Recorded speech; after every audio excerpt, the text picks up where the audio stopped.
What's up, gamers? Hi, Guardians, and hello, Internet. Welcome to another Sloop Gaming video. Welcome to another Thursday, and welcome to another TWID day in Destiny 2.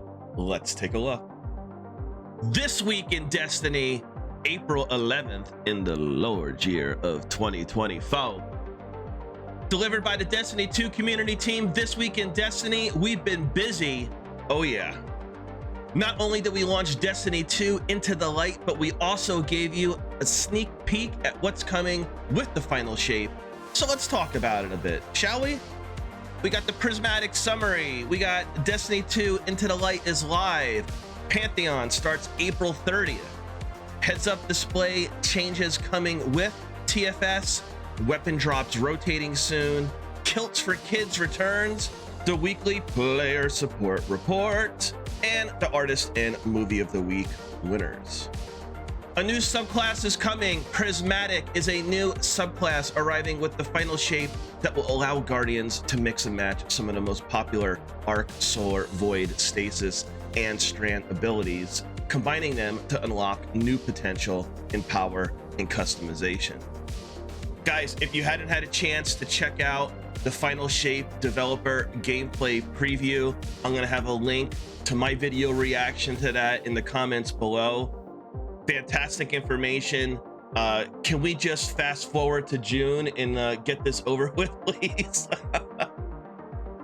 Go play Destiny 2 Into the Light. On Tuesday, we also shipped Destiny 2 Into the Light, our 2 months long content update that's open to all players. Everyone at Bungie is incredibly proud and happy that you can all finally play it. No matter if you're seeking some beloved weapon drops, want to show shacks that you can protect the whole last city all by yourself, or you're looking to have some fun with friends, there's something here for everyone. We gathered all that you need to know about Destiny 2 Into the Light in one article so you know what's coming and when. We also added this awesome opening video that ponders the question, what is a Guardian? We know you are all busy answering that as you push back against the forces of the Witness. We pulled a few screenshots that should make some good wallpaper material. So we'll take a look at those wallpapers, but let's roll the video first. What is a Guardian? Are we gods? We are connected to the weft and weave of the universe. No one knows how long we live. We stand alongside those without our gifts. We know, intimately, their lifespans, their mortality, despite their resilience. Mortals live more intensely than any Guardian I've known. Love harder, perhaps. They know tomorrow is never guaranteed. That everything they could become dies with them. So, are we protectors? Our gifts were meant to defend against impossible threats. Those who need us have never needed us more. But we could do nothing, and they would still die. What is a Guardian in that moment? Now, across Last City territory, the forces of the Witness surge. Our borders are under siege. Does that make us soldiers? Pushing back buys us only time, but the alternative is unthinkable. We built a city none of us dared to dream of, with allies from unlikely places. We have never had more to lose. I turn the question to you, on the eve of our darkest hour. What is a Guardian? Define us, in this moment, for all time.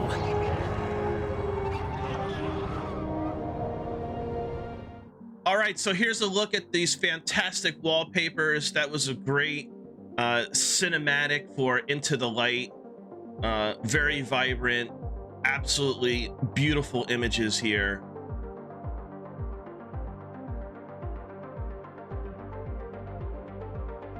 Stunning. Which one is your favorite, guys? Let us know in the comments below. Ready to challenge the gods? We have already shared some details about Pantheon the new PvE challenge that will start on April 30th. It involves not only a gauntlet of raid boss encounters currently available in the game, but also a few twists on how to approach them.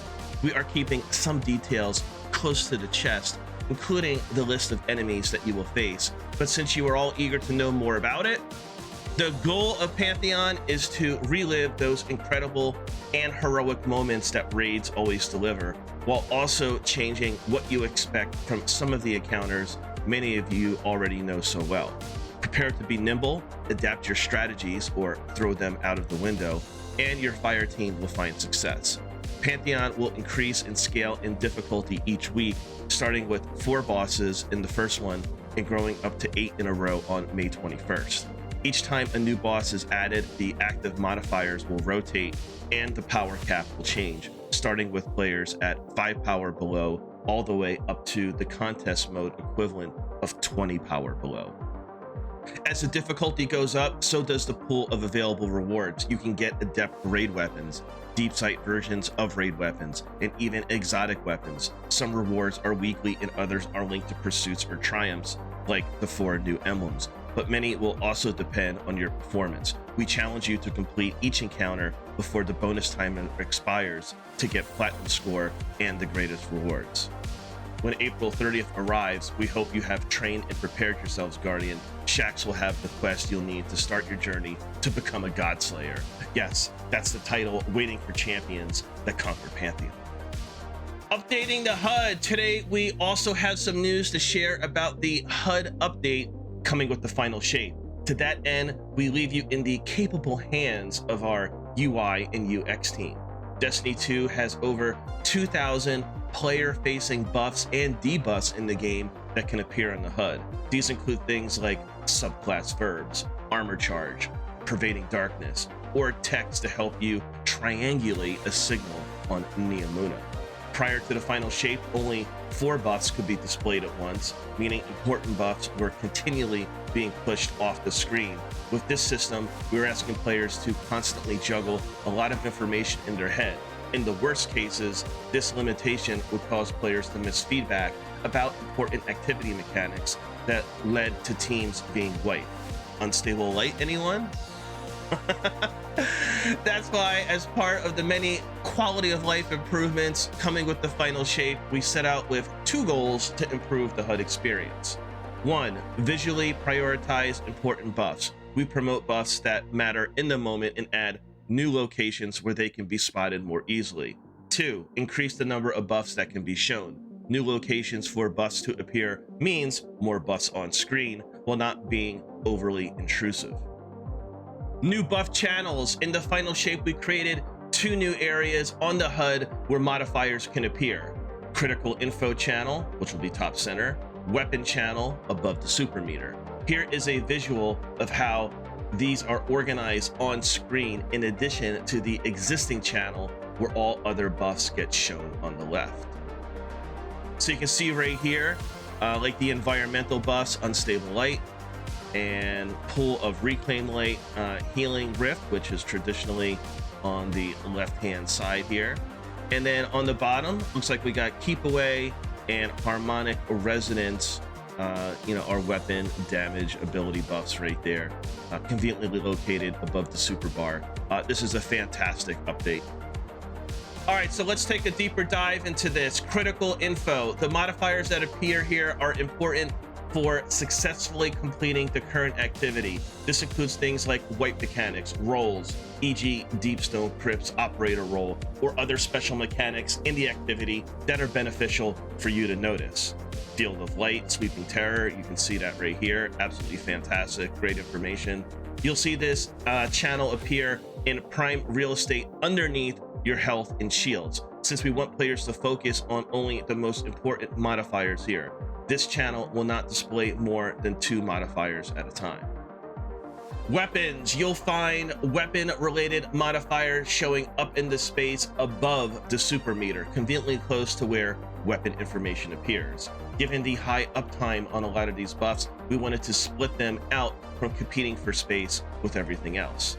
The space here is restricted, so only the 2 most important weapon modifiers will show up here. prioritization. As part of these changes, we've made prioritization paths to help the most relevant buffs and debuffs in the moment stay visible on screen, and even when there is a lot going on. So high priority buffs will push lower priority buffs out of the HUD. Previously, it was very unpredictable which buffs would get knocked out of your HUD display as more buffs would get added. You'll find buffs generally prioritized within all channels as follows. So the highest is activity information. These are buffs that guide your play in the activity. We want to make sure players always have this information available. Note that dangerous or otherwise critical activity information will always be shown in the critical info channel. Second to second gameplay choices. These are buffs that are required to play your build effectively, such as armor charge or ability cooldowns like a tangle cooldown. Short to medium term gameplay choices. So subclass verbs like amplified, weapon damage buffs, or temporary ability bonuses such as those from aspects and fragments are prioritized this way. Passive buffs useful for learning or confirming intuition includes ability regeneration buffs and temporary stat boosting buffs.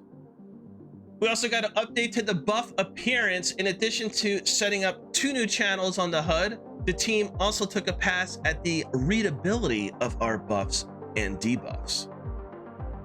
So visually, these are a lot more like attractive to the eye. I can see that right now. All of our green buffs and red debuffs now have a thick line weight on the top or bottom respectively to make them easier for colorblind players to read. Subclass related buffs and debuffs maintain their diamond shape, but they more clearly indicate whether they are a buff or debuff in nature. Also, timers now display on the left side of the buff icon. Previously, it was displayed after the buff name. This should make it easier to know when a buff or debuff will expire, no matter how long its description might be. So for future considerations, Bungie is saying, as many of you noticed, some footage shown on our April 9th, the Final Shape developer gameplay preview showed an in-development HUD channel that was on the right side of the screen. During development, we got a lot of feedback that this was pulling players' eyes to unfamiliar parts of the screen and that it was too much of a change all at once. That's why we refocus the display in the Final Shape, and it will evaluate adding another channel in upcoming releases. After we have learned more about how players react to the changes announced today, what do you guys think? What do you want to see on that channel or move to it? As always, your feedback is invaluable to us and we want to hear it all. So just as much as Bungie wants your feedback to improve their game, I'd love to get your feedback in the comment section below. I noticed that and made a comment on my video, again, link in description, when we watched the TFS developer gameplay preview. There was indicators on the right side of the screen. For me personally, I don't have an issue with that. I didn't really feel like my eyes were all over the place, but I do get what their initial feedback means. You know, it is a lot at once for not just new players, but returning players. How do you guys feel about the way the HUD is going to be set up now? Is having information on the right-hand side, in addition to what we just discussed, is that a good thing? Is that a bad thing? Please let us know in the comments below. Weapons rotating on June 4th. Okay, June 4th is an important date. Why, folks? Because that's when TFS drops, right? As with every new content release in Destiny 2, we're swapping some of the weapons that drop. We've already shared some details about the loot pool for the Final Shape, but we don't want you to miss the opportunity on getting some rolls before that time. So here's a list of weapons leaving the loot pool on June 4th. So in Trials, Unexpected Resurgence Glaive out of the rotation. The Cataphract GL3 Heavy Drum Grenade Launcher, the last week is April 23rd. The Messenger Pulse, last week is May 14th. Igneous Hammer Hand Cannon, the last week is May 21st. In the Nightfall, Braytech Osprey Rocket Launcher, last week is April 9th. Loaded Question Fusion, last week is April 23rd. And Iron Banana Jorum's Claw Pulse last week, April 30th, as well as the Biter the Fox Sniper Rifle, Pressurized Precision Fusion Rifle, also last week, April 30th, and the Swarm of the Raven Heavy Grenade Launcher last week, April 30th as well. Even if the weapons are not dropping any longer, you can always focus them on their respective vendors. But remember that the Adept variants of Trials of Osiris and Nightfall weapons can't be obtained or focused unless featured. And regarding what weapons are coming to take their place of these, we will share more info about that in the future. All right, Bungie Foundation, FYI, Kilts for Kids fundraiser returns. Guardians, join us for the 13th annual Kilts for Kids event to help raise critical funds for the Ronald McDonald House Charities of Western Washington and Alaska. Your dedicated kilted crew is back. Christine, Mark, and Forrest never shy away from donning a kilt and getting in front of the camera to help encourage you all to join the cause. Thank you to all who have kept this tradition alive, helping us raise over $850,000 to date. That equates to nearly 28,500 nights for families from all over the world to stay at the Ronald McDonald House completely free of charge while they receive medical treatment from Seattle Children's Hospital. So absolutely fantastic. Kilt for Kids fundraiser returns. Again, the link for this week's TWID is going to be in the description below. All the information that you need is going to be right in there. Also, FYI, between now and Friday, April 19th, help us achieve our $77,777 goal by heading to the RMHC donation page and casting your votes for Team Bungie. Each vote is $10, and every $30 donated will pay for a family to stay at the Ronald McDonald House for one night. In addition to helping kids and families facing illness, we have a great lineup of rewards for you. So, $10 dono, you receive a new Kilted Out shader. $30 dono, the Kilted Out shader plus the new Heart of a Highlander emblem. $50 donation, all prices above, plus this year's annual Kilts for Kids postcard, designed by Bungie artist Amanda and digitally signed by Christine, Mark, and Forrest. It'll be shipped to you after the event ends. $100 dono, all prices above, plus a digital copy of this year's new and unique piece of artwork created by Mark Fleeg himself. And a $250 dono, all prices above, plus a physical print of Mark's exclusive art shipped to you. So here's the Heart of the Highlander emblem, very cool. Again, information for all of this is going to be in the description below. Player support report. Super Black Shader heist planning ongoing. Inquire at Drifter. Text chat. What up, chat? Beginning at the launch of 7.3.6, in-game text chat has been updated to auto-join players into chat channels by default. Additionally, players will default to automatically joining voice chat when in a Fireteam or Fireteam lobby. Players can view and update their settings in-game by navigating the settings and selecting the social tab. To learn more about the language filters used for the in-game text chat, there's a link in the TWID, so be sure to use that. Some players may still see chat turned off by default. This is intentional for our younger players. All right, again, to learn more, you can click on the link inside the TWID for the data to birth requirements for Destiny 2 and Bungie Services Guide. Known issues. While we continue investigating various known issues, here's a list of the latest issues that were reported to us in our Onslaught bonus objective. UI may overlap player buffs on the side of the screen. In Onslaught, certain enemies may teleport and appear behind the ADU on Vostok. Some previous Season Pass items available in Eververse display incorrect seasonal icons. In Onslaught, players who spend too long with the Pyramid ship can miss the portal to return to the ADU, resulting in them missing the next purchase phase. Players who have text chat will have text chat UI disappear entirely instead of displaying a disabled message. For a full list of emergent issues in Destiny 2, review the Known Issues article. If you observe other issues, please report them to our #help forum. All right, pew pew pew, Artist of the Week. Do you ever feel like a blistering burst of energy in your stomach to the point where you must create a weapon hotter than the surface of the sun to relive it? Yeah, we also know that feeling. So here's cool Artist of the Week.